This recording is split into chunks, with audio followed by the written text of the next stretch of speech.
All right, so the NFL awards have been handed out, and they are all predictable for the most part because I'm going to get pissed. I never get mad about this stuff, but this one makes me mad. They're predictable for the most part. There's very little argument. I'm fine with almost all of them, and then one of them has just set me off. But Lamar Jackson is the NFL MVP ahead of Dak Prescott and Christian McCaffrey. That was predictable. Myles Garrett of the Browns was the Defensive Player of the Year, which makes a lot of sense. Christian McCaffrey was the Offensive Player of the Year, and that really just means you're the best player in the league that's not a quarterback. I can make the case, this is not what I'm upset about, but I can make a case that he was the best player in the NFL this past year. I mean, he led the league in touchdowns. He led the league in rushing yards, which still matters, not much, but it still matters. He led the league in first downs. And then he had this ridiculous stat of 44 runs over 10 yards. That's unheard of anymore in a day and age when running backs don't matter very much. And he did all of that, and he missed almost 2 full games, maybe more than 2 full games. So he's Offensive Player of the Year, which means you're sort of the MVP that's not the quarterback. C.J. Stroud of the Texans was the Offensive Rookie of the Year. That had to happen. His most ridiculous stat about C.J. Stroud this past season, this would be true of a 5-year vet, 10-year vet, or 15-year vet. The fact that it's a guy that just stepped into the league makes it even more amazing. C.J. Stroud had 191 pass attempts without an interception. Like I said, that's good for any player at any stage of their career. The Defensive Rookie of the Year, just to show you how far the Texans have come and how they're no longer a total train wreck. In fact, they're just the opposite of a total train wreck, and it happened pretty quickly. Their Defensive Rookie of the Year is their edge rusher, Will Anderson Jr. So all that stuff was fairly predictable. Okay? They are reasonable selections. You can have sort of minor debates here and there. I doubt that anyone's jumping up and down saying, hey, look, Dak Prescott should have been the MVP. He had a really good year statistically. But I don't think there's much pushback. Then you get to this. This is outrageous. I don't know where to find bias. No, I do know where. Actually, I do know where. It's not where you think it is. I do know where I found the bias. Okay, so the one that is outrageous is the Coach of the Year. It's just wrong. I mean, it's wrong. And I'm going to make you an argument why it's so wrong and so it's so outrageous. It is shockingly wrong. Kevin Stefanski is the head coach of the Cleveland Browns, and he is the Coach of the Year. Barely. But he's Coach of the Year. And it shouldn't have even been close, by the way. The Browns won 11 games. They ended up with Joe Flacco at quarterback. I suspect that's why he won Coach of the Year. He still didn't deserve it. This is outrageous. But I'm just going to tell you the 2023 resume of Kevin Stefanski, the head coach of the Browns. And I keep saying Browns because I think that is the difference here. I think that's what made the decision, and I think it's outrageous. I think it's pretty unfair. So he has Joe Flacco's quarterback, and everybody looked at that and said, well, gosh, Joe's 70 years old. Not that Joe, the one that's 100 years old. Joe's 70 years old, and you're doing pretty well with him. You must be Coach of the Year. And it's wrong. That's not a fair assessment. Kevin Stefanski did a really good job. He shouldn't have won this award, and I think he won it because he's the coach of the Cleveland Browns. The guy who should have won it is an obscure franchise that no one cares about. The Browns are the lovable losers. It doesn't apply here. I think it's completely wrong. I think it is illogical. I think maybe any other year you could make a case for this guy. But I think the bias here is that it's the lovable losers, the Cleveland Browns. Oh, and that old guy Joe Flacco. So of course you did you should be the Coach of the Year. It's BS. No, not even close. The other guys on the list, just to set this up, the other guys on the list did a good job. No doubt. Dan Campbell of the Lions, even though they're supposed to be pretty good. I mean, keep that in mind. Teams that were supposed to be pretty good did a pretty good job. But Dan Campbell of the Lions, Kyle Shanahan of the 49ers, meh. I thought they were supposed to be in the Super Bowl. John Harbaugh of the Ravens, meh. I thought they were supposed to be in the Super Bowl. So, those were predictable too. The only terrible, the terrible coaching jobs that jump off the page, these are easy. There's 3 of them. They jump off the page as terrible. The guys who did a good job, I think, jump off the page. One of them leaps off the page. But the guys that did a bad job this year, this is simple. Terrible coaching jobs. The names were Belichick, who's out. A coach named Sirianni, who's not out, but should be out. And then a guy in Dallas named Mike McCarthy, who should be out. They did terrible jobs coaching. That we know. Forget that. Coach of the year. Wow. This is nuts. The fact that DeMeco Ryans of the Texans didn't win Coach of the Year is absolutely outrageous. Let me run through all what I thought were obvious reasons why he's Coach of the Year. And the reason why I don't think he's Coach of the Year is because the Browns are lovable losers. And no one cares about the Texans. No one. They're so nondescript, their head coach, who did nothing short of a miracle, can't even win Coach of the Year. So here are the Texans' win totals before DeMeco Ryans became the head coach. Okay? In 2020, the Texans had won 4 games. 2021, the Texans won 4 games. In 2022, the Texans won 3 games.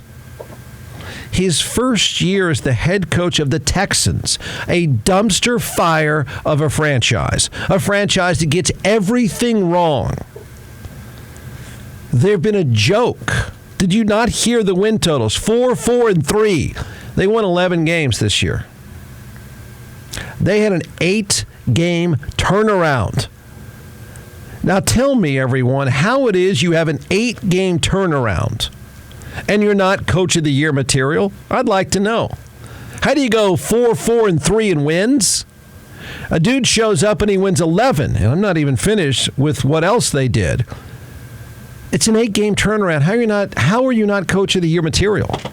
How? But Jeff, the Cleveland Browns won 11. Yeah, I know. They were supposed to. No one with a pulse. No one. Those of us who think we know what we're doing. There's no way anyone saw 11 wins. No way. I would have named the head coach of the Houston Texans Coach of the Year with 6 wins. They got 11. They won their division. How is that not Coach of the Year material when you take over the Texans? 4 wins, 3 wins, 11 wins, and you've won your division with the Texans. How is that not Coach of the Year material? The guy that was named Coach of the Year, Kevin Stefanski of the Cleveland Browns, won 11 games. DeMeco Ryans, just so you know, won 11 games. And that's not Coach of the Year material? All right, so I'll give you the deciding factors, other than I think the real factor here that worked against DeMeco Ryans, which I think is just outrageous. I mean, every other selection, I don't think it's that debatable. This is ridiculous. It's ridiculous. I think the reason why is because he coaches the Texans, and the other guy coaches the Cleveland Browns, and it's not anti-Texans bias because no one cares. The bias is no one cares. Everyone cares and knows of the Browns. Everybody who makes votes on this stuff knows the Browns as the lovable losers. There is no more immediate losing franchise than the Houston Texans. There's not. The Browns aren't as bad as the Texans. The Browns were supposed to have a good year. Did anyone think the Texans would have a good year? No. So let me give you the reasons, the deciding factors. If you were sitting there trying to decide Coach of the Year and you've got Kevin Stefanski of the Browns or DeMeco Ryans of the lousy, pathetic, directionless Houston Texans. Okay, you ready? Number 1. How about this one? Seems like a deal breaker to me. Houston destroyed Cleveland in their playoff game. They beat them 45-14. Like, if you had a tiebreaker and you said, well, they both have 11 wins and they both done a really good job coaching, well, the fact that one team kicked the other team's ass would not decide it. It's 45-14. The Texans beat the Browns. Oh, but they had Joe Flacco. DeMeco Ryans had a guy in his first year.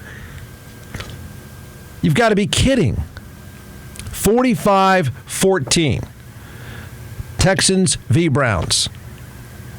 And here's the reason DeMeco Ryans is Coach of the Year and not Kevin Stefanski. Here's the reason why DeMeco Ryans should be Coach of the Year. It should have been a sweep by the Texans, which is just amazing to even think about, but they deserved it. I'm not saying this to be a homer. I'm anything but.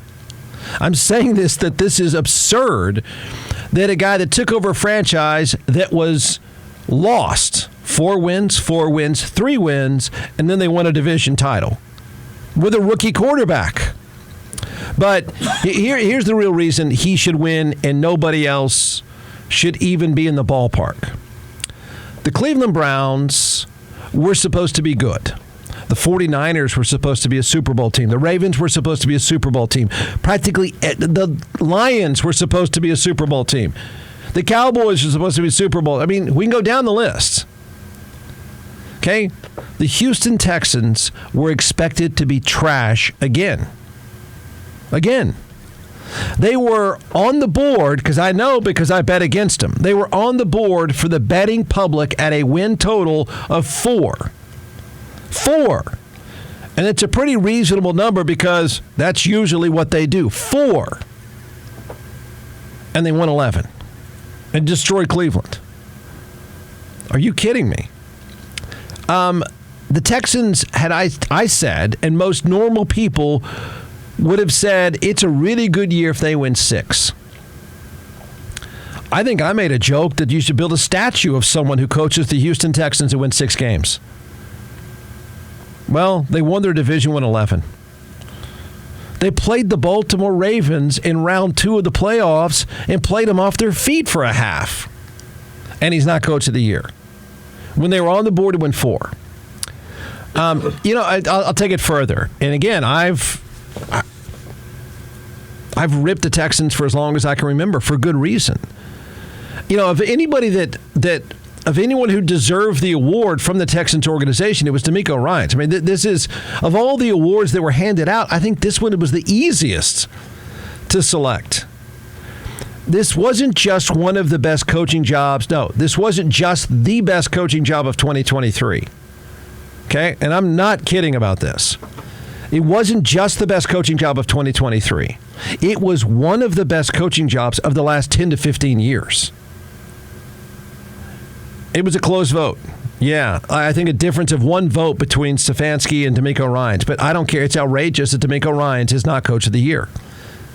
It really was one of the best coaching jobs of the past 10 to 15 years. I don't know of any argument. I dare anyone to argue otherwise. Tell me someone else that deserved this award more than the guy that went from 3 wins to 11 and 2 deep in the playoffs with the Texans. Okay, keep that in mind. The Texans. It's just outrageous. The only reason I can think of that he's not Coach of the Year is just because the fact that you put 11 wins next to the Cleveland Browns name, everyone thinks it's a miracle. No one thinks, and you should, it's an even greater miracle when you put 11 wins next to the Texans name. But I think that's it. I think it really boils down to the fact that the Texans are nondescript. Nobody cares. They've never been on the radar. Yes, everyone acknowledges what a good job he did. Everyone acknowledges C.J. Stroud. There's stuff to acknowledge there, but it doesn't have the merit, I guess, to people of the lovable losers, the Cleveland Browns. Wasn't just the best coaching job of 2023. It's one of the best. I can't think of another. I cannot. It's the best coaching job of the last 10 to 15 years.